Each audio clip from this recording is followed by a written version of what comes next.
নমস্কার বন্ধুরা, তনয়া কিচেনে আপনাদেরকে স্বাগত জানাই। বন্ধুরা, আজকে রেসিপি হলো গোবিন্দভোগের চালের পায়েস।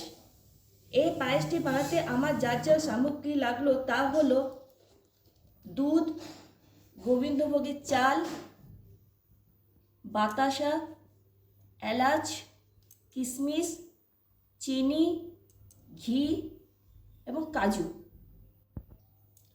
বন্ধুরা, প্রথমে আমি গোবিন্দভোগের চালের উপরে 1 চামচ ঘি দিলাম। ঘি দিয়ে এটা ভালো করে প্রথমে মেখে নিতে হবে। বন্ধুরা, কড়াই গরম হয়ে গেছে, সেই কড়াইয়ে আমি একটু ঘি দিলাম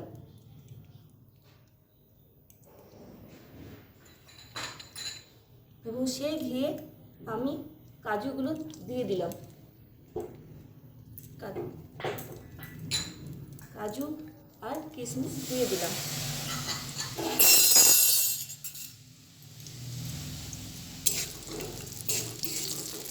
একটু হালকাভাবে নাড়াচাড়া করে নিতে হবে।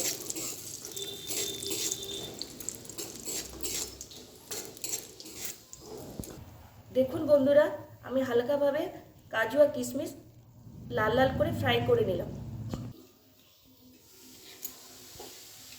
বন্ধুরা, আমি কড়াইয়ে দুধ দিয়ে দিলাম। এবার দুধটা একটু সামান্য ফোটার পরে আমি চালটা দিয়ে দেব।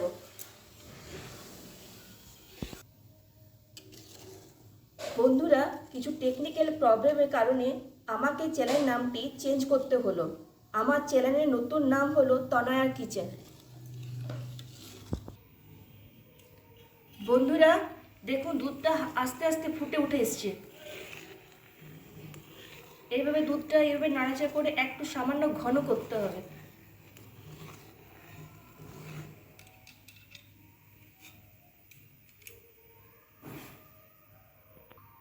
বন্ধুরা, আমি এর মধ্যে থেতো করে রাখা এলাচগুলো দিয়ে দিলাম।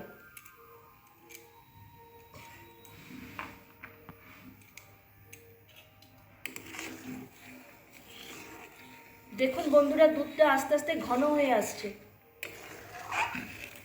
এইভাবে নাড়াচাড়া করতে হবে।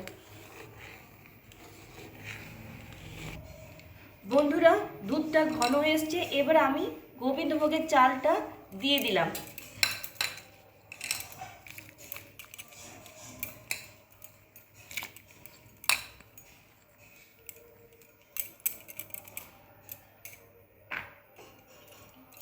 চালটা দেওয়ার পর এভাবে নাড়াচাড়া করতে হবে। ততক্ষণ নাড়াচাড়া করতে হবে, দেখতে হবে চালটা সেদ্ধ হয়েছে কিনা।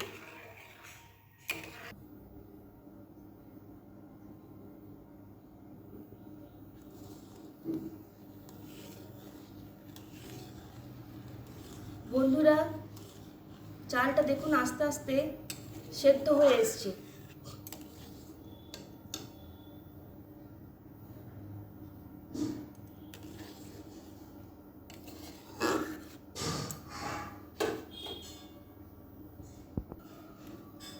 বন্ধুরা, এবার চিনি দিয়ে দিলাম।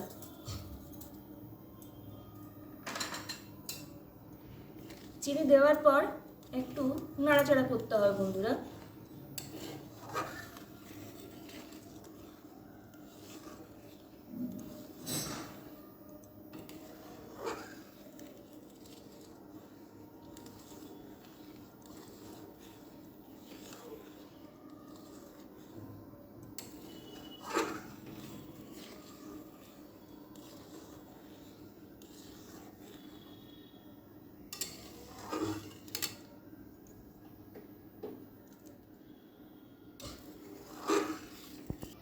বন্ধুরা, এবার আমি বাতাসাগুলো দিয়ে দিলাম।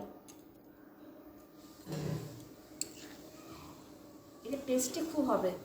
আপনারা বাড়িতে করে দেখবেন, আমাকে জানাবেন কমেন্টসে।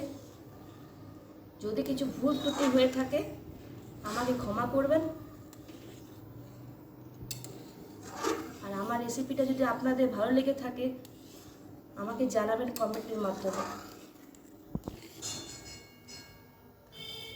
দেখুন আমার পায়েসটি কি সুন্দর কালার এসছে। দেখুন, আর দুধটাও ঘন হয়ে আসছে।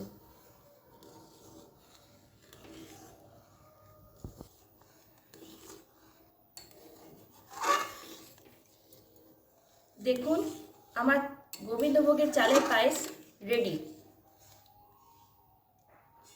এবার আমি গ্যাসটা বন্ধ করে দিলাম।